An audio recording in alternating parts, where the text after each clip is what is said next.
Good morning. Good morning. It's Wednesday Wisdom with Women of Light. And I am here with the beautiful Helen Rowlands. We've got a deep dive for 5 sessions, which is awesome. So if you didn't catch the last one, definitely jump in and have a look at it in our Facebook group or scroll through whatever station channel that you're watching and see if you can find it. Good morning, Helen. Good morning, Elizabeth. Lovely to see you. Yeah, I'm really excited about this one because we're going to be talking specifically about the blueprints. And I know about the blueprints, but I'd love to hear how it's going to support success. So I'm going to let you just jump in straight away because, well, first of all, let's have a little bit about, for those that didn't watch last time, a little bit about what you do and what blueprints are in the first place. Cool. Okay, so I am a sexuality coach. I work with people over a 4 to 6 month period to help them really deeply understand who they are as erotic beings, how to feed that part of themselves, how to be deeply connected to that part of themselves, how to heal some of the stuff that's holding them back. It's like this gradual unfolding, peeling away of layers, and then how to relate to other people in the intimate space. Which makes it, I'm just going to pause there because people think only of sexuality and you know, when people hear that, they categorize and compartmentalize what that means. Yes. However, when you can really, I just want to share this, that when you can really own who you are internally, and we're sensual beings, right? We're here to feel, touch, and experience. And so when we can really take ownership of that and experience that in its wholeness, it changes everything. Confidence, our ability to relate to ourselves, others, and the world. It changes so much of our self-esteem and our beingness on the planet, right? Yeah, we don't have to work directly on the self-esteem. We work directly on really knowing what feeds you, what makes you excited, what really turns you on, and everything changes. Yeah, absolutely. Yeah. This is our creative energy that we're tapping into. The erotic energy is the creative energy. And, you know, if you want to create business, you need to be fully nurturing and caring for your creative side, your creative energy. Instead of leaving that aside, you know, for only in the bedroom. No, it impacts everything that you do. Absolutely. And this is bringing that feminine energy in, isn't it? You know, that everyone's talking about at the moment. Man, if you're not on the feminine movement, you know, in business train, then you're missing out on something because, right. Yeah. And the feminine energy is not the female energy. It's a different thing. It's an energy that we all human beings have access to, regardless of our gender. Our feminine energy, though, is the creative energy, and it needs to be nurtured. The masculine energy can be so strong and can wipe out that feminine energy. Or we can just be in the workaday drive, you know, we've got to get all these things done. We talked a bit more about that, didn't we, in our last session? Yeah, but it's vital. It's such an important part of being a whole being and really, you know, offering your gifts in the world in a very full way. Absolutely. Yeah. And I really loved the last session when we were talking about, oh, I just saw a bee. That's so beautiful. When we talked about the fierceness or the strength of the feminine, because, you know, there's a definition of feminine in the world that has really needs to be readdressed and, you know, taken into account, that the feminine has its own strength and power, and Yes. she can be really powerful, right? She can be really powerful. And we're not talking about wearing red lipstick and high heels, and that's not the feminine aspect that No. Yeah, not at all. It's yeah. So we could spend a whole session just on that. Yeah. So let's dive into the blueprints. That's right, yes. So the blueprints were put together by this amazing woman called Jaya. She was a sexological body worker, and she worked on thousands of people's bodies and was noticing patterns in their bodies. She was also aware of the work of Jack Moran, who described the erotic mind. So she pieced together his model and what she was observing on bodies, and came up with 5 blueprint types. So they could be seen as personality types, but what is different between a personality type and this is it's describing what happens in the body. If you watch Netflix and you watch Sex, Love and Goop, you can see Jaya working on people's bodies, and she can demonstrate. So the body doesn't lie. You know, when you find out how your body responds and reacts, it tells you so much about how you operate in the world, the bigger picture. Yes. So last week I talked about my sensual side, but I have 2 primary blueprints. Mine is energetic and sensual. I think the energetic you relate to a lot, Elizabeth, and you've called your business Women of Light. That's an energetic name. Yeah. So I think you're attracting a lot of energetic beings into your space. So when I discovered that I was primarily energetic, it was like this light bulb moment for me. At the same time, my energetic was really a mess.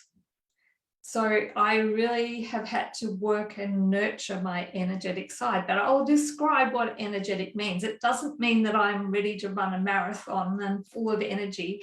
It means that I feel all of the energies. I'm extremely sensitive to energies. And that impacts the way that I operate in the world. So energetics can be overwhelmed very easily in their nervous systems. Things can happen, they can be too much, too fast, too soon for them inside the bedroom and outside of the bedroom. So there's a lot of skills that the energetic can develop to make sure that they are in their energy, they're staying in their body, they're really operating at their very best. So now that I understand that I have these needs in my life, I've structured my whole life in this way. You visited my house. I went from living in a 2-bedroom unit in a city to living in a spacious home with panoramic views, with world-class views. My home feeds me. It feeds my energy. It just helps me all day long. It's putting me into my best self. And that's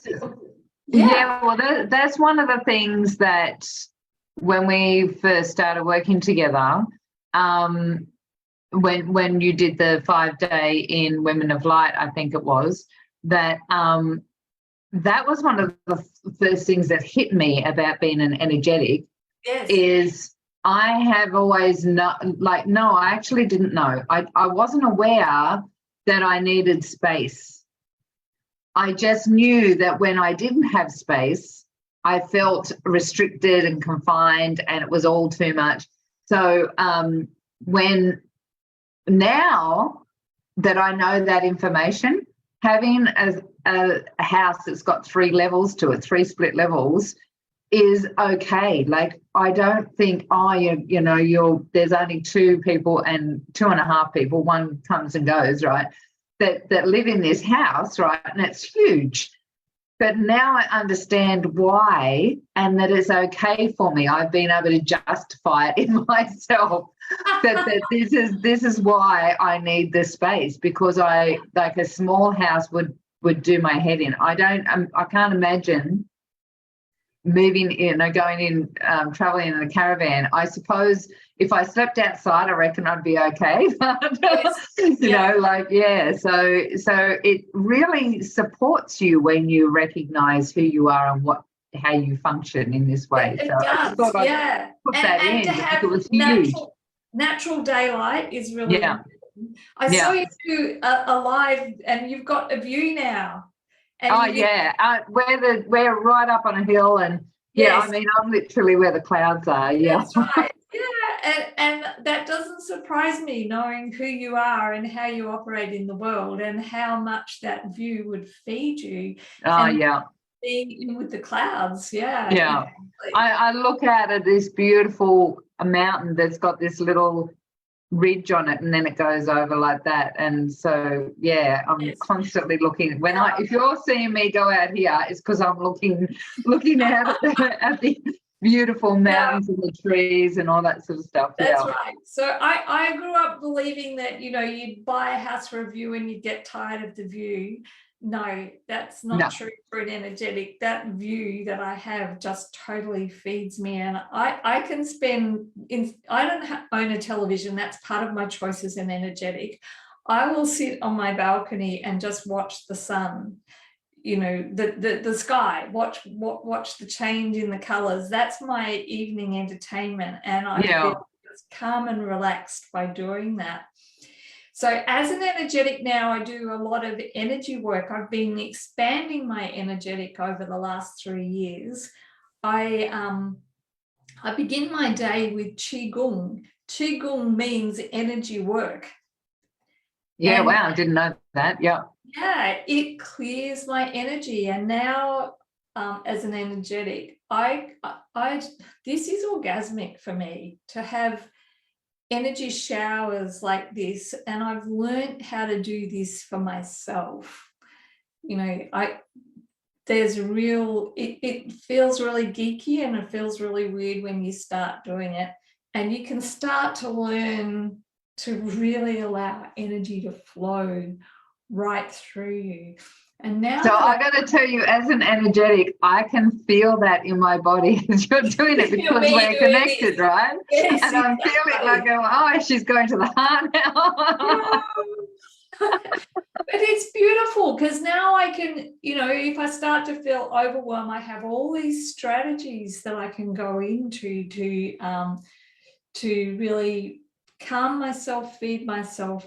So I think a thing that can help an energetic be successful in business too is to schedule your day in a way that it's not one intense activity bumped up against another. Give your body that little bit of time to have some space and to breathe and to relax when you're eating your food. You know, schedule that time into your day.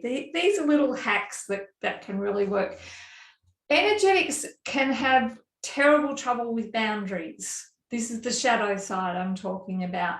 I know now that my boundaries were basically non-existent. I would let people just dictate what I did with my day. I worked in a school. It was just rushed from the beginning of the day to the end of the day. People would give me extra things to do, and I'd say, yes, no problem, I would do that. And I ended up in terrible burnout. I ended up having to ill health retire from teaching. And as I look back on that, I know now that boundaries were a large part of the problem. So when you're working in business, whether you're self-employed or you are working, you know, within someone else's business, the boundaries are still important. You should never get rushed in a decision as an energetic. So if your accountant rings you up and says, okay, right, we've got this and I need to know in 5 minutes that this needs to be done, you just say, hey, whoa, just slow down a little bit. I've only just been given this information. I need a little bit of time to sit with it and breathe with it. That's if you have an overwhelmed response. You know, if you're working in your intuitive energy, you might know the answer straight away to the question, but if he's coming at you, like he or she, your accountant, they, whoever they are, is coming at you and wants an instant decision, and it's putting you into that agitated state, you just need to say, I can't make a decision that quickly. Yeah. Stick with your boundaries. Yeah. Or create a boundary. Don't let Yeah. them walk all over you. Create a boundary so that you can sit with that. And listen, if your body's getting jarred, it could be saying, no, that's not the right decision to make. Then you don't end up living with decision regret. Yeah. Yeah, absolutely. Yeah, I love that. Yeah. I'll just speak a little bit briefly too about another aspect that I've explored now as a high energetic. So not every energetic has this, but I'm extremely sensitive to things like EMFs. Yeah. And if I sit on a computer after 7:30 at night, I don't sleep. Yeah, right. Yeah. I absorb all of the energy. I've got all of the, you know, the blue light blocker and all of that sort of stuff, but it's still there. Yeah, it's still there. And now I know that, and I know I'm not broken. I know that that's just who I am. Yeah. So I schedule my business accordingly. I do my business work middle of the day and afternoon. And I choose to work Saturdays so I can work during the day instead of being on nighttime calls with people. Yeah. That's a great idea. Yeah. Yeah. I don't want to lose a night's sleep. Yeah. Because I served a client. I'm not serving my client properly if I'm, you know, if that's going to happen for me. So, you know, that can be an aspect of the energetic, is high sensitivity to energies, EMFs, other energies, noise, all of those sort of things. Yeah. Yeah, I love that. Yeah. And so what's the next blueprint? So the sensual we talked about in a lot of detail on our last call, because I explained how I did a sensual expansion. The sensual just loves anything to do with the senses. So I'm the same as you. I'm an energetic sensual. Yes, So, yeah. And often this blueprint type finds me as clients. Yeah. If you want to know more detail about the sensual, listen to our last call, because we went into it in a lot of detail. Then there's the sexuals. So it's amazing how this happens. You know how they say opposites attract. Or often an energetic or a sensual will partner with a sexual. And I did that, classic. I partnered with this guy, beautiful, beautiful man, but he's got the athletic body, which is often an indication of a sexual type. And he's just like, got to use every minute of the day, got to use it, you know, productively. There's no downtime. He's just like the ever ready bunny. He's up at 5 in the morning. He hits the pillow at 10 o'clock at night. He's had this hugely productive day, and then he crashes. He just turns off like that. Sounds familiar. He's 67 and he still operates like that. So in the bedroom, it means like you get your gear off and you're at it, you know. And that doesn't work for me as an energetic. I need time, I need space, I need all, and you know, I can short circuit. But it's the same. It's like the accountant that I talked about, who's rung up and says, I need this decision in 5 minutes. I've just discovered this with your figures and we need to do this. And that's like, whoa, just slow down a little bit here. Let's just take a breath, you know, let's set up some boundaries. So, you know, this has been a work in progress in my relationship with my husband. And he's now saying, oh, I actually see you actually need things differently. We've been working at this for 7 years, but it's like he's operated within my request, but now he's really getting it.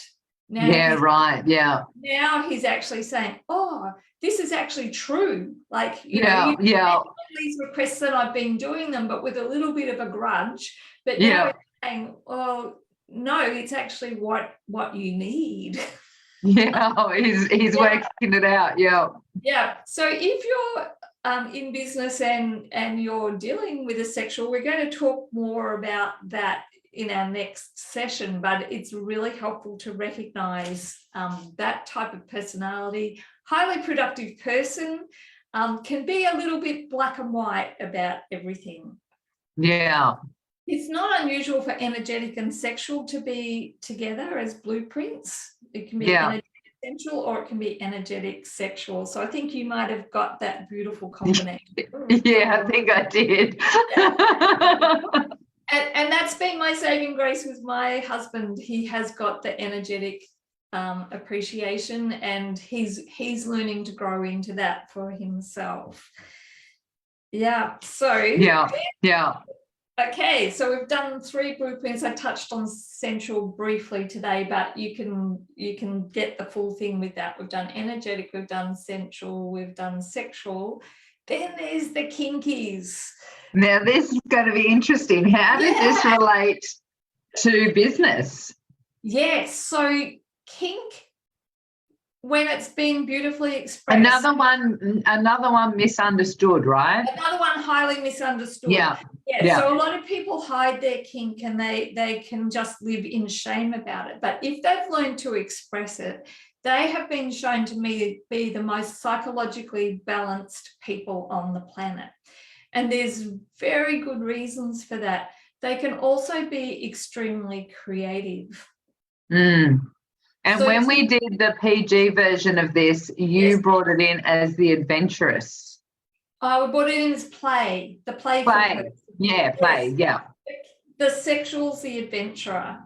Okay, yeah. Yes. You're right, You yes. appreciate that too. Yeah. Yes. My husband, if he hasn't got an adventure lined up for the week or for the day, and an adventure, he can create an adventure out of catching a train. Like his ultimate to catch a train is you step on the platform, you step into the train, you sit on your seat, and the train leaves. For me, as an energetic, that's a freak out. Yeah. I need 5 minutes sitting on the train before it leaves. Yeah. So that's the adventure, the sexual. The kinky is the play. Yeah. Okay.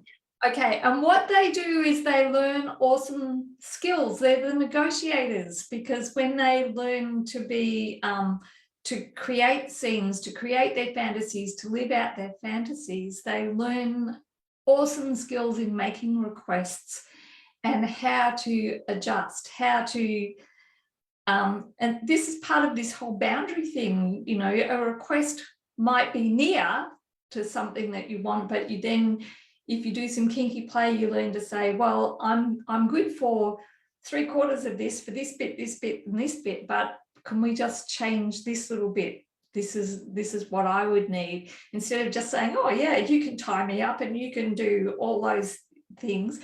This becomes brilliantly useful tools in business, because you learn the skill of asking for what you really want, and the other person can say, oh, you work with a VA and you can ask a VA for this complicated set of things, and the VA can say, I can do this, this, and this, but this is not in my skill set. And then you find a workaround. It's much healthier to work that way, instead of that person that you've requested things of coming with a less than satisfactory product. Yeah. You can work it all out at the outset. And this is the B spot. It's the biggest sexual organ that we have, the brain. Yeah. Yeah, right. Yeah.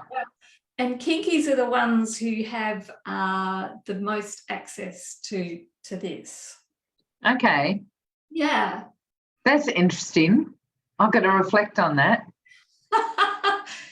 Yeah, because they're constantly negotiating. They're thinking of what right.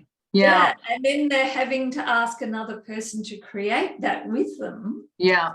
And constantly working out boundaries too, right? Like what works. Yeah.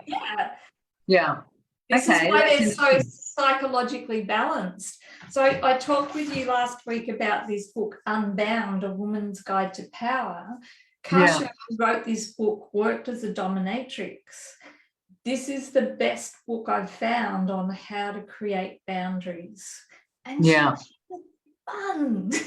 Yeah, because wasn't she also learning to be she was a nun in the in the Taoist tradition. Taoist tradition and a dominatrix. Yes.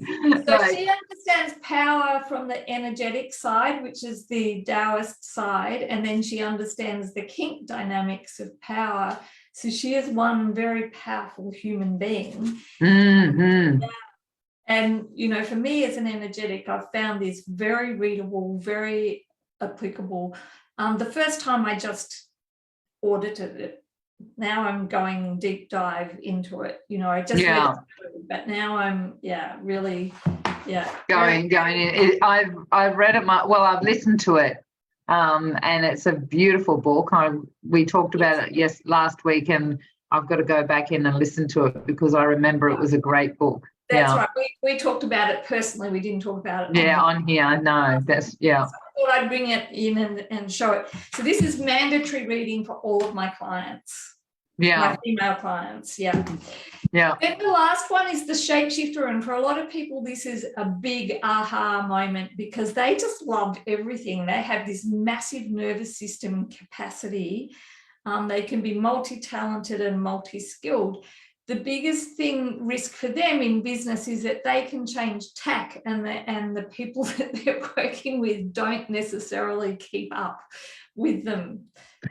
You know, this is where it's interesting because I'm not sure if I'm a energetic sensual or if I'm a shapeshifter, because that relates to me. Yes. Yeah. But you know, when you've been to a seminar and someone's talking and talking and talking and talking and it gets just too much, there's no integration time, there's none of that energetic breathing time. You put all of that in. You don't fast pace things. You put in the time for people to share their reflections and all that sort of stuff, and it helps it land. But a shapeshifter will be going then they, you know, if they're not in, I mean, I'm sure you've got shapeshifter in you. I'm positive that you have, but I'm talking about the shadow side of the shapeshifter. They cannot have that sensitivity. And I recognize you have a lot of shapeshifter because you appreciate all of the types, but your energetic is so strong and so at the top of your way of being that you know how to allow space.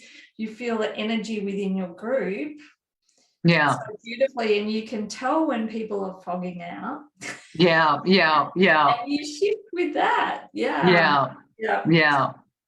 And so as a shapeshifter in business, how would you, so that the shadow is when you're too fast paced, and not being able to have, like, people in your team, for example, might not be able to keep up. So how would you rectify that if you were moving into next week's conversation? We're going to awesome. Awesome. Talk about those things in more depth. But yes, a giveaway with a shapeshifter is when they say, "Am I being too much?" Yeah. Oh, wow. Have you heard that one? I have heard that one. There's someone in a group of mine that I'm calling in the one at the moment that has that. Yeah. Yeah. Am I too much? Yeah. That's the shapeshifter shadow. Yes. Interesting. Yeah. Well, I think we're right on to. Oh, look at that. Perfect timing. That's just been an awesome discovery. And, you know, I'm sure that anyone that's watching, you know, throw into the comments what you gained out of that, what you might have experienced within you, like what blueprint you think that you might be. What I love about the blueprints is taking the shame away from, you know, like we're all basically brought up to be sexual, right? Like, you know, in our culture, it's, you know, like, you know, this is the way you do it and you do it fast, and, you know, it's all about reproduction and, you know, like, you know, about just getting it done and having the orgasm or whatever, and you know, and then off you go to bed or whatever. But what I love about the blueprints is taking that time to explore and go, well, if that's who I am, that's who I am, and it's okay. However, there are, these other parts. And one of the things that's really beautiful, I definitely suggest to any women that are watching that may be moving into, like the perimenopause and the menopause sort of area where things start changing and shifting in the body. Those sort of energies used to work for me, but they don't work anymore. And my body doesn't respond as well as it used to just going for it, right? And so, but knowing that I'm an energetic has, like, that has, oh my gosh, opened up my body and and who I am to keep experiencing pleasure and keep experiencing intimacy with my partner, so that we are able to explore without those limitations that the world has placed on us as older women, like all that stuff about dryness and all that. So when you can really, I'm just talking from experience, when you can really own your blueprint and your partner is willing to go there with you, then it keeps you, like in flow with who you are and who your being is. So any women out there that think that they're drying up and getting old, I'm telling you, find your blueprint and things will change for you. Yes, yeah. Get in contact with Helen, because yes, there's do a deep dive with me. Yeah. You just look so radiant. Yeah. It's Yeah, well, I haven't had a cycle for, I reckon I've been saying 8 months for a couple of months now. So I'm nearly coming up to a year, I reckon. Yeah, I reckon it's coming up to a year since I've had a cycle. And I'm noticing the changes in my body. But at the same time, knowing who I am, I've been able to work with my food so I don't have those, crazy experiences. My hormones don't, I do tend to have that, emotional side or whatever, and get a bit teary, but like I'm not screaming like a banshee and all of, like all of those things that we're being conditioned to believe is not happening, because I'm sure it's because I know I'm an energetic and how I respond to my food and my environment and my intimacy and all that stuff. So yes, yeah, that's also good, because and you're just saying it's not just menopause, perimenopause. The blueprints create a model to go through any transitional time. Yeah. And help you not feel broken. Yeah.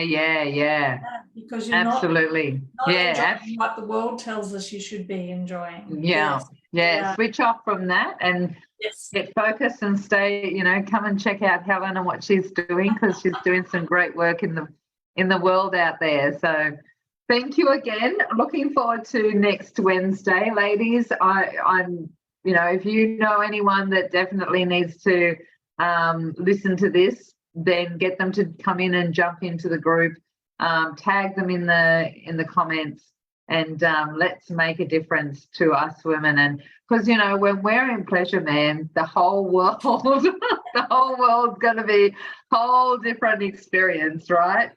Yes. I just want to share, I know we're over time a little bit, but I actually saw like a image that someone had put on Facebook on their page, and it was a story about Winston Churchill and his wife, and they were walking down the street. They used to walk on a regular basis. I think it was Winston Churchill.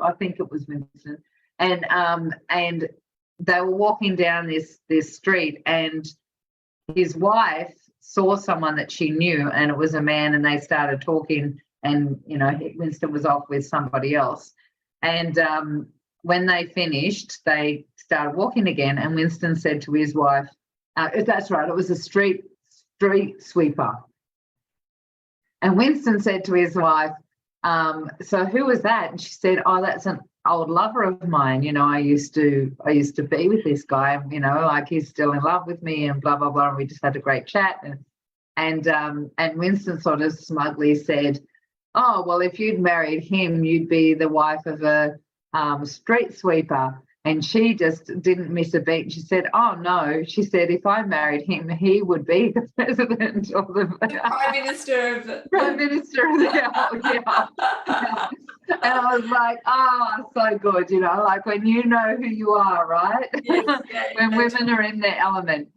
So thank you so much, Helen, and take care, and we'll catch you next Wednesday. Yeah, thank you. Bye all.